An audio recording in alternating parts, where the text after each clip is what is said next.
സിനിമയിൽ മാത്രമല്ല രാഷ്ട്രീയത്തിലും സ്റ്റാറാണെന്ന് തെളിയിച്ചിരിക്കുകയാണ് തമിഴകത്ത് വിജയ്. വിജയുടെ ആരാധകരെല്ലാം ഇന്നലെ മുതൽ എന്തോരം ആഘോഷത്തിലാണ്. ഓഫീസിലും പുറത്തുമൊക്കെ നമ്മൾ കാണുന്നു, നമ്മുടെ സ്റ്റാറ്റസുകളിലൊക്കെ കണ്ടുകൊണ്ടിരിക്കുകയാണ് അല്ലേ.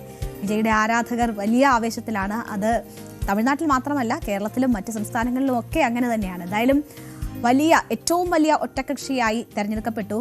വിജയിയെ TVK യോഗം ചേർന്ന് ഇന്ന് നിയമസഭാ കക്ഷി നേതാവായി തെരഞ്ഞെടുത്തു. എങ്കിലും കേവല ഭൂരിപക്ഷം നേടാൻ കഴിയാത്തൊരു സാഹചര്യം TVK സംബന്ധിച്ചുണ്ടായിരുന്നു. 118 പേരുടെ പിന്തുണയാണ് സർക്കാർ ഉണ്ടാക്കാൻ തമിഴ്നാട്ടിൽ ആവശ്യമായിട്ടുള്ളത്.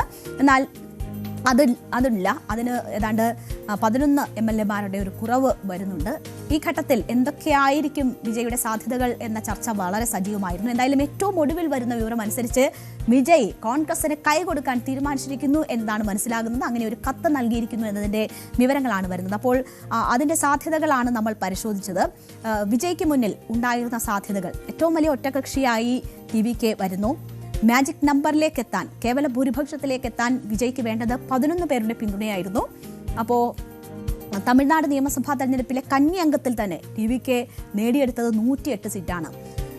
ഏറ്റവും വലിയ ഒറ്റകക്ഷിയായെങ്കിലും സർക്കാർ രൂപീകരിക്കാനുള്ള കേവല ഭൂരിപക്ഷത്തിന് 11 സീറ്റുകളുടെ കുറവായിരുന്നു TVK സംബന്ധിച്ചുണ്ടായിരുന്നത്.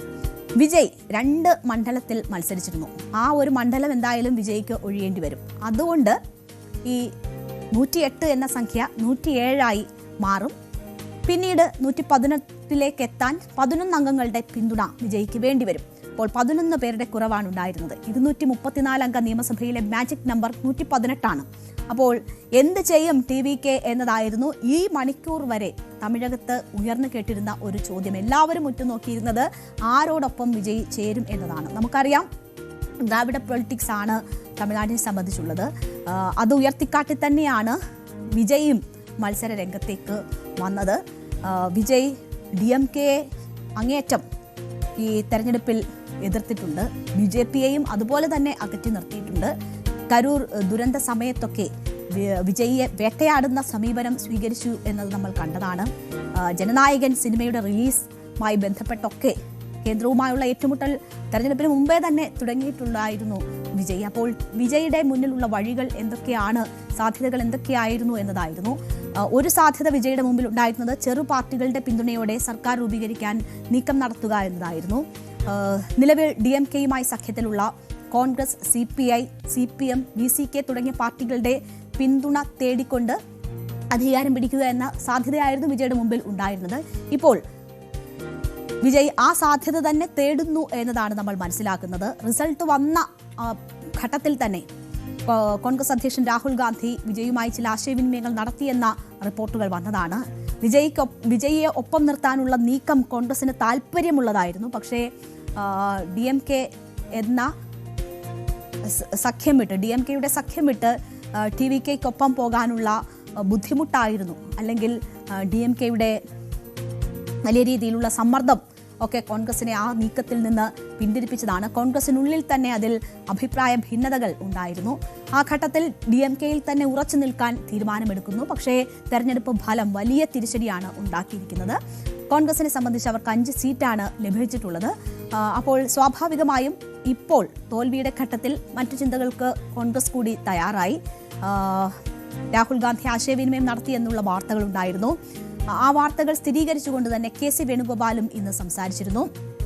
ഈ CPMഉം CPI, VCK എന്നീ പാർട്ടികൾ 2 സീറ്റുകൾ വീതം ജയിച്ചിട്ടുണ്ട്. അവരുടെ പിന്തുണ കൂടി ഉറപ്പിക്കുകയാണ് എങ്കിൽ ഭരണം നടത്താൻ ആവശ്യമായ ഒരു സംഖ്യയിലേക്ക് വിജയ്ക്ക് എത്താൻ പറ്റും. ഈ തമിഴ്നാട്ടിൽ വിജയെ പിന്തുണയ്ക്കണമോ എന്ന കാര്യം പരിശോധിക്കും എന്ന ഒരു സാധ്യത തന്നെ നേരത്തെ മാധ്യമങ്ങളെ കണ്ടപ്പോൾ KC വേണുഗോപാൽ മുന്നോട്ട് വെച്ചിരുന്നു. DMKയെ വിട്ട് TVK പിന്തുണയ്ക്കുന്ന കാര്യം കോൺഗ്രസ് സജീവമായി പരിഗണിക്കുന്നു എന്ന വാർത്തകൾക്കിടെ തന്നെയാണ് KC വേണുഗോപാലിന്റെ ഈ പ്രതികരണം വന്നത്. അതിന് പിന്നാലെ KC വേണുഗോപാലിന്റെ പ്രതികരണം കണ്ടതിന് ശേഷം നമുക്ക് തിരിച്ചെത്താം. പാർട്ടി എന്ത് ചെയ്യണമെന്നുള്ള നിലപാടുകൾ വരും ദിവസങ്ങളിൽ തീരുമാനിക്കും, നാളെയൊക്കെ ആയിട്ട്. പാർട്ടിയുടെ മുന്നിൽ എന്താണ് വഴി എന്നുള്ള കാര്യം തീരുമാനിക്കും. ഞങ്ങൾക്കൊരു മുന്നണിയിലാണ് മത്സരിച്ചത്. പക്ഷേ പുതിയ സാഹചര്യത്തിൽ എന്ത് തീരുമാനിക്കണമെന്നുള്ളത് ആലോചിച്ച് തീരുമാനിക്കും. DMK മുന്നണിയിൽ മത്സരിച്ചതിന് ശേഷം DMK വിട്ട് TVKയ്ക്കൊപ്പം ചേരുന്ന സാഹചര്യം എങ്ങനെ അത് വിശദീകരിക്കണം എന്നതൊക്കെയുള്ളതാണ്. അപ്പോൾ സ്റ്റാലിനുമായിട്ടൊക്കെയുള്ള ആശയവിനിമയങ്ങൾ ഒരുപക്ഷെ ഇതിൽ വേണ്ടി വന്നേക്കാം. എന്തായാലും കോൺഗ്രസ് അത് സജീവമായി തന്നെ ചർച്ച ചെയ്യുന്നുണ്ടായിരുന്നു, അതിനുള്ള ശ്രമങ്ങളും നടത്തിയിട്ടുണ്ടായിരുന്നു. ഇപ്പോൾ ഡൽഹിയിൽ നടക്കുന്ന യോഗം അത് കേരളത്തിലെ മുഖ്യമന്ത്രി തീരുമാനിക്കുന്നതുമായി ബന്ധപ്പെട്ടുള്ള കാര്യങ്ങൾ പ്രധാനമായും ചർച്ച ചെയ്യും. അതിനൊപ്പം തന്നെ ഈ വിഷയത്തിലും ആ ചർച്ചകളുണ്ടാകും, തീരുമാനമുണ്ടാകും എന്നതാണ് പ്രതീക്ഷിക്കുന്നത്. ആ യോഗം നടക്കുമ്പോൾ തന്നെയാണ് ഇപ്പോൾ TVK കോൺഗ്രസിന് കൈകൊടുക്കാൻ തീരുമാനിച്ചിരിക്കുന്നു എന്ന വിവരം കൂടി വരുന്നത്. അങ്ങനെ ഒരു കത്ത് വിജയ് തന്നെ കോൺഗ്രസിന് കൈമാറിയിരിക്കുന്നു എന്നതാണ് മനസ്സിലാകുന്നത്. അങ്ങനെയാണെങ്കിൽ വളരെ പെട്ടെന്ന് ആ കാര്യത്തിലൊരു തീരുമാനം ഉണ്ടാകും എന്നതാണ് പ്രതീക്ഷിക്കുന്നത്. എന്തായാലും ആശയവിനിമയങ്ങൾക്കൊടുവിൽ ആ രീതിയിൽ പോകുകയാണ് എങ്കിൽ അതിനുള്ള സാധ്യതയാണ് മുന്നിലുള്ളത്. എന്തായാലും മറ്റൊരു സാധ്യത ഇത് ഒരു പക്ഷേ കത്ത് നൽകിയതിനു ശേഷം ഇത് നടക്കാതിരിക്കാനുള്ള യാതൊരു സാധ്യതയുമില്ല. കോൺഗ്രസിന് തന്നെ അത്തരം ഒരു ബന്ധത്തിൽ താല്പര്യമുള്ളതാണ്. അതിനുള്ള ശ്രമങ്ങൾ കോൺഗ്രസ് ആദ്യം തെരഞ്ഞെടുപ്പിന് മുൻപ് നടത്തി, തെരഞ്ഞെടുപ്പിന് ശേഷവും നടത്തിയിട്ടുള്ളതാണ്. ഇനി ഏതെങ്കിലും സാഹചര്യത്തിൽ അത് നടന്നില്ല എങ്കിൽ TVKയ്ക്ക് മുന്നിലുള്ള മറ്റൊരു സാധ്യത AIADMK നേതൃത്വം നൽകുന്ന മുന്നണിയിലെ ഏതെങ്കിലുമൊക്കെ ഘടകകക്ഷികളെ അടർത്തിയെടുക്കുക എന്നതാണ്. പട്ടാളി മക്കൾ കക്ഷിയുടെ പിന്തുണ സ്വീകരിക്കുക എന്നതാണ്. 4 സീറ്റുകളാണ് ഇവർക്ക് സമ്പാദ്യമായിട്ടുള്ളത്. എന്നാൽ AIADMKയുമായി ഏതെങ്കിലും തരത്തിലുള്ള സഖ്യത്തിന് വിജയ് മുതിരാനുള്ള സാധ്യത ഇല്ല. അതുതന്നെയാണ് ഇപ്പോൾ ഇങ്ങനെ കോൺഗ്രസുമായി കൈകൊടുക്കാൻ വിജയിയെ പ്രേരിപ്പിക്കുന്ന ഘടകവും. അപ്പോൾ BJP ബന്ധം ഒരു തരത്തിലും തമിഴ് രാഷ്ട്രീയത്തിന് ചേരുന്നതല്ല എന്ന ബോധ്യം വിജയെ സംബന്ധിച്ചുണ്ട്. TVKയുടെ ആശയപരമായ എതിരാളി എന്നാണ് വിജയ് BJPയെ വിശേഷിപ്പിച്ചിട്ടുള്ളത്. അതിനാൽ തന്നെ BJPയുമായി സഖ്യത്തിലുള്ള AIADMKയുമായി കൈകോർക്കാൻ വിജയ് ഒരു ഘട്ടത്തിലും തയ്യാറാകില്ല. അപ്പോൾ വിജയ്ക്ക് മുന്നിലുള്ള ഏറ്റവും സാധ്യമായിട്ടുള്ള സാധ്യത എന്ന് പറയുന്നതാണ് ഇപ്പോൾ ഈ കോൺഗ്രസുമായി കൈകൊടുക്കുക, മറ്റ് ചെറിയ കക്ഷികളെ ഒപ്പം നിർത്തിക്കൊണ്ട് ഒരു സർക്കാർ രൂപീകരിക്കുക എന്നത്. ഏതായാലും വിജയെ TVK ഇന്ന് ചേർന്ന യോഗത്തിൽ നിയമസഭാ കക്ഷി നേതാവായി തെരഞ്ഞെടുത്തു. തമിഴക വെട്ടർക്കഴകത്തിന്റെ യോഗത്തിലായിരുന്നു ഈ തീരുമാനം. സർക്കാർ രൂപീകരിക്കുന്നത് സംബന്ധിച്ച കാര്യങ്ങൾ ഈ യോഗത്തിൽ വിശദമായി ചർച്ചയ്ക്ക് വന്നു. അതിന്റെ അടിസ്ഥാനത്തിലായിരിക്കും ഇപ്പോൾ കോൺഗ്രസുമായി കൈകൊടുക്കാനുള്ള ഈ നീക്കം ഉണ്ടായിട്ടുള്ളത്. രാഷ്ട്രീയ സമീപനത്തിൽ കൃത്യമായ ഒരു നിലപാട് ആ യോഗത്തിൽ ഉരുത്തിരിഞ്ഞു എന്നതാണ് മനസ്സിലാകുന്നത്. ഈ രാഷ്ട്രീയ സമീപനങ്ങളിൽ ഒരു മാറ്റവും ഉണ്ടാകില്ല എന്ന കാര്യം ആവർത്തിച്ച് TVK ഈ യോഗത്തിൽ പ്രഖ്യാപിച്ചു. പാർട്ടി ഒരു വിട്ടുവീഴ്ചയും ഇക്കാര്യങ്ങളിൽ ചെയ്യില്ല എന്നതാണ് ഈ യോഗത്തിന് ശേഷം പാർട്ടി നേതാക്കൾ വ്യക്തമാക്കിയത്. ഒരു രാഷ്ട്രീയ പാർട്ടിയോടും സഖ്യത്തിനായി യാചിക്കുകയോ അല്ലെങ്കിൽ ഭീഷണിപ്പെടുത്തുകയോ ചെയ്യില്ല എന്നും നേതാക്കൾ വ്യക്തമാക്കിയിരുന്നു. അതിന് പിന്നാലെ എന്തായാലും ഇപ്പോൾ കോൺഗ്രസിന്റെ ആദ്യഘട്ടത്തിൽ നടന്ന ആശയവിനിമയങ്ങൾക്കനുസരിച്ച് അവരുമായി ചേരാനുള്ളൊരു നീക്കമാണ് നടക്കുന്നത് എന്നതാണ് മനസ്സിലാകുന്നത്. ആരാധകർ വലിയ രീതിയിൽ വിജയുടെ ഈ വിജയം ആഘോഷിക്കുന്നു എന്ന കാര്യം ഞാൻ ആദ്യമേ തന്നെ സൂചിപ്പിച്ചുവല്ലോ. അങ്ങനെ ആഘോഷങ്ങൾ ഒരു ഭാഗത്ത് നടക്കുമ്പോൾ തന്നെ ചില വിമർശനങ്ങൾ കൂടി തമിഴകത്തെ വിജയവുമായി ബന്ധപ്പെട്ട് ഭരണത്തിലേക്ക് എത്തുന്ന വിജയിയെ തെരഞ്ഞെടുത്ത ജനങ്ങളുടെ തീരുമാനവുമായി ബന്ധപ്പെട്ടൊക്കെ ഉയരുന്നുണ്ട്. തമിഴക വെട്രികഴകം തമിഴ്നാട്ടിൽ വലിയ ഒറ്റകക്ഷിയായതിന് പിന്നാലെ ആ വിമർശനവുമായി രംഗത്ത് വന്നത് സിനിമയിലെ തന്നെ താരമായ നടൻ പ്രകാശ് രാജാണ്. തമിഴ്നാട് രാഷ്ട്രീയം ഇപ്പോൾ ആരാധക കേന്ദ്രീകൃതമായി മാറിയിരിക്കുന്നു എന്നൊരു വിമർശനമാണ് അദ്ദേഹം ഉന്നയിച്ചത്. കാമരാജ് തോറ്റ മണ്ണാണിത്, ഇപ്പോൾ MK സ്റ്റാലിനും പരാജയപ്പെട്ടിരിക്കുന്നു എന്ന് അദ്ദേഹം പറയുന്നു. സമൂഹം രാഷ്ട്രീയമായി പ്രബുദ്ധരാകുന്നതിന് പകരം കേവലം ആരാധകർ മാത്രമായി ഒതുങ്ങുകയാണ് എന്നതായിരുന്നു പ്രകാശ് രാജിന്റെ വിമർശനം. ജനങ്ങളെ രാഷ്ട്രീയമായി ബോധവൽക്കരിക്കുക എന്നത് പ്രതിപക്ഷത്തിന്റെ കടമയാണ്. ആ യാത്ര തുടരാം എന്നതാണ് പ്രകാശ് രാജ് കുറിച്ചത്. അപ്പോൾ 2 വർഷം മാത്രം രൂപീകരിച്ചിട്ടായിട്ടുള്ളൊരു പാർട്ടി, നമുക്കറിയാം കരൂർ ദുരന്തത്തിൻ്റെ ഒക്കെ സമയത്ത് എങ്ങനെയാണ് ഈ രീതിയിൽ ഒരു വലിയ റാലി നടത്തേണ്ടത്, അതിൻ്റെ രാഷ്ട്രീയ പ്രവർത്തനം നടത്തേണ്ടത്, ജനപ്രതിനിധികൾ എങ്ങനെയായിരിക്കണം, രാഷ്ട്രീയ പാർട്ടികൾ എങ്ങനെയായിരിക്കണം, അതിൻ്റെ ഒന്നും ഒരു അടിസ്ഥാനവും ഇല്ലാത്ത അല്ലെങ്കിൽ അങ്ങനെയുള്ള ബോധ്യങ്ങളിലേക്കൊന്നും എത്താത്ത കുറേയധികം ആളുകൾ നയിക്കുന്ന ഒരു പാർട്ടി എന്ന ഒരു ആക്ഷേപം TVK കേട്ടിരുന്നതാണ്.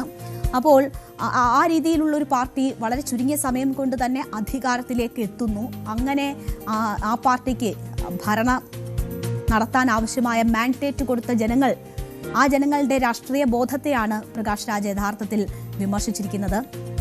അപ്പോൾ അതിനെ അനുകൂലിച്ചും പ്രതികൂലിച്ചുമൊക്കെ അഭിപ്രായ പ്രകടനങ്ങൾ ഉണ്ടാകുന്നുണ്ട്. ഈ കുറിപ്പിന് താഴെ വിജയ് ആരാധകർ നല്ല രീതിയിൽ പൊങ്കാല ഇടുന്നുണ്ട്. കടുത്ത വിമർശനങ്ങളാണ് വിജയ് ആരാധകർ നടത്തുന്നത്. തമിഴനല്ല പ്രകാശ് രാജ് എന്നൊരു കാര്യം ചൂണ്ടിക്കാട്ടുന്നു. അതുകൊണ്ട് തമിഴ്നാടിന് വേണ്ടി സംസാരിക്കരുതെന്നൊക്കെയാണ് ചിലർ അതിൽ കുറിക്കുന്നത്. കർണാടകയിൽ താമസിക്കുന്ന താങ്കൾ എന്തിനാണ് തമിഴ് രാഷ്ട്രീയത്തിൽ ഇടപെടുന്നത് എന്ന ചോദ്യവും ഒക്കെയാണ് ചോദിക്കുന്നത്. എന്തായാലും വലിയ രീതിയിലുള്ള ഏറ്റുമുട്ടലുകൾക്ക് അത് വഴിവെക്കുന്നുണ്ട് സമൂഹ മാധ്യമത്തിൽ. പ്രകാശ് രാജ് മുൻപ് തെരഞ്ഞെടുപ്പിൽ പരാജയപ്പെട്ട കാര്യമൊക്കെ ഓർമ്മിപ്പിച്ചാണ് ചിലർ രംഗത്തെത്തുന്നത്. എന്തായാലും തമിഴ്നാട്ടിൽ ഈ ഒരു തരത്തിൽ തെരഞ്ഞെടുപ്പിൽ ഇങ്ങനെ ഒരു TVKക്ക് ഇത്ര വലിയ വിജയമുണ്ടാകാനുള്ള കാരണം അവിടെ ശക്തമായ ഭരണവിരുദ്ധ വികാരം ഉണ്ടായിരുന്നു എന്നതാണ്. ജയലളിതയ്ക്ക് ശേഷം ശക്തമായ ഒരു പ്രതിപക്ഷ നിര അല്ലെങ്കിൽ പകരം വെക്കാൻ മറ്റൊരു നേതാവ് ഉയർന്നു വരാത്ത സാഹചര്യവുമൊക്കെ വലിയ രീതിയിൽ തെരഞ്ഞെടുപ്പ് രംഗത്തുണ്ടായിരുന്നു. അവിടേക്കാണ് ആ ഒരു ഇടത്തേക്കാണ് വിജയ് ഒരു പാർട്ടി രൂപീകരിച്ചുകൊണ്ടെത്തുന്നത്. അദ്ദേഹത്തിൻ്റെ ഫാൻ ബേസ്, അദ്ദേഹത്തിൻ്റെ പ്രായമൊക്കെയും വലിയ അനുകൂല ഘടകങ്ങളാണ്. അപ്പോൾ ജനങ്ങൾ വലിയ വിശ്വാസം വിജയിൽ അർപ്പിക്കുകയാണ്. തമിഴകത്തിൻ്റെ പുതിയ താരമായി വിജയിയെ തെരഞ്ഞെടുത്തിരിക്കുകയാണ്. വിജയുടെ കയ്യിൽ തമിഴകത്തിൻ്റെ ഭാവി ഭദ്രം എന്ന വിശ്വാസത്താലാണ് അവരവരെ തെരഞ്ഞെടുത്തിരിക്കുന്നത്. എന്തായാലും അതാണ് TVKയുടെ വിജയത്തിലേക്ക് നയിച്ച പ്രധാനപ്പെട്ട കാരണം. കൂടുതൽ വാർത്തകൾക്ക് News 18 Keralam YouTube channel subscribe ചെയ്യുക.